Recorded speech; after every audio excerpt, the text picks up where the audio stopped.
mokale tuke mag rugby jotugo 15 koni gi koni All Saints othicho oko e tuke mag skunde sekondar madhi nyime kaunti ma Mombasa. Tim mar All Saints noloo gi tim mar Kisii High points 12-3. Loch ma kamano omiyo tim mar Kisii thuolo mar donjo e telo mar karachielo mar finals kama gibiro rakore gi tim mar Vihiga mane oloyo tim mar Upper Hill mawuok Nairobi points 10-8.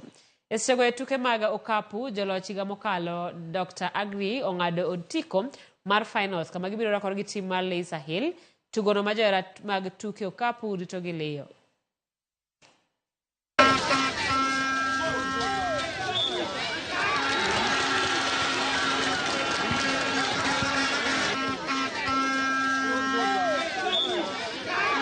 So much missed tackles ikatufanya tukushinda ile game yetu ya kwanza, so tukarectify, tukasema lazima kila mtu afanye kazi yake.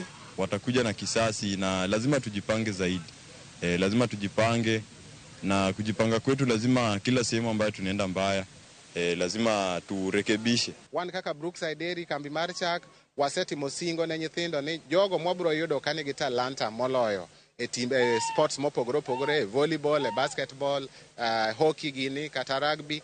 Wabro miyo gi opportunity mondo bang tam one game nationals kai gibed ni wanyalo link gi up gi potential federations and other sides manyalo support gi mondo this talent kick thoya national